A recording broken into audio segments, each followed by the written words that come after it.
Score a goat. Don't go to sleep, grandfather Arseny. Vankin's voice rang out. He became a grandfather for everyone so long ago that he already began to call himself that. His whole life fit into a closer chain of names, Arseny Vitalyevich Arseny.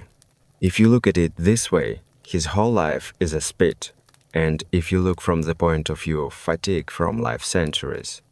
And God knows, after the death of his beloved Tanya, these centuries smoothly stretched like toffee into eternity. He had difficulty opening his eyes and was getting off the 9 of hearts. Dump what you've got, Grandpa. Don't be in a hurry, urchin. Bid this one first. I'm afraid you'll fall asleep again. The youngster sneezed. Back that the time my grandfather did it himself. He was still at Mel's. Don't be afraid of that, and be afraid to make a fool of yourself again. He was young, too. He remembered that. He remembered better than any of these gray days, as if it wasn't the past that was being covered in dust, but the present. The old days didn't fade a bit in his memory.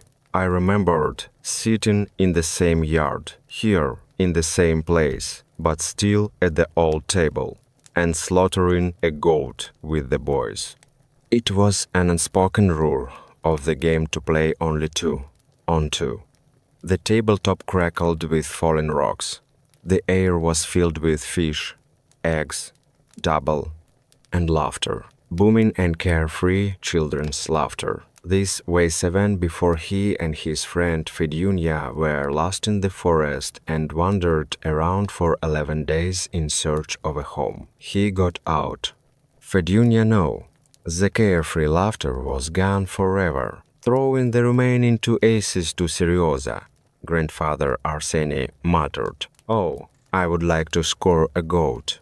"I've already scored 2 goals," Vanka said ambiguously, and they both laughed again. My grandfather wasn't offended. I'd like to make a joke of it. Valentina Arkadyevna Mimo paused for a moment as she passed by. Grandfather Arseny was again sitting alone at the courtyard table, waving his hands and talking to himself. And yet, before his wife's death 5 years ago, he was still an man. And now there was loneliness and a beggarly pension, just enough to keep from starving to death. She sighed, picked up her bags, and walked to her front door.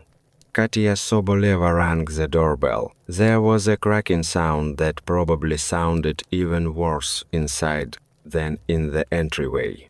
Pulling a piece of paper out of her pocket, she quickly looked up the name and patronymic of the ward. Outside the door, an old man's voice could be heard saying something. Not alone? Or is he talking to himself? Katya became agitated, ready to turn around and leave. There was a creaking of floorboards, unbearably dreary and shrill. Katya wrinkled her nose. Why did she get involved in all this? She just couldn't stand the smell of old age. This confusion and doom, this desolation and Adinoch's loneliness made her feel sick to her stomach. The creaking sound slowly approached.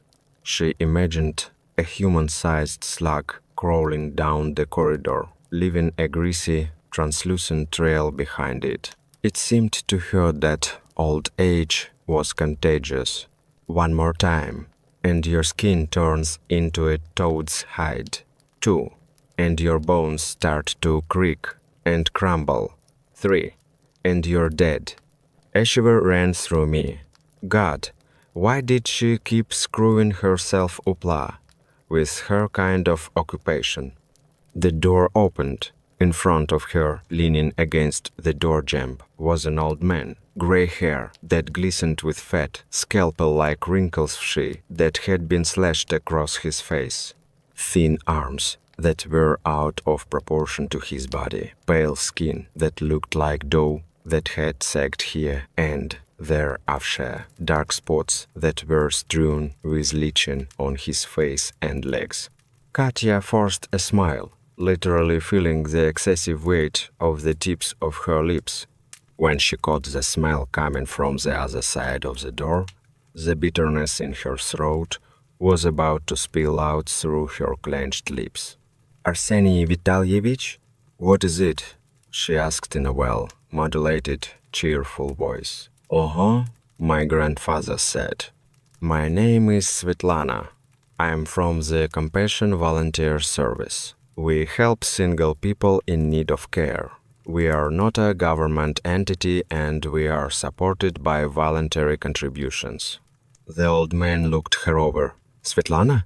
Suffering?" he muttered faintly. "So stradanie," Katya corrected him. He nodded. "And how will you help me, my daughter?" She lifted the bag in her left hand. "I bought groceries. I'll make you lunch and clean the house." My grandfather nodded. "All right, come in." Svetlana with suffering.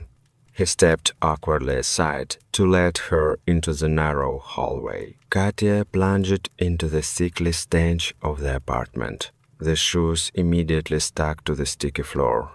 She stared in disgust at the dirty, yellowy corners, at the grease stuck to the dust on the surfaces, at the windows, which seemed to kill the sunlight, preventing the rays from entering this realm of delayed death.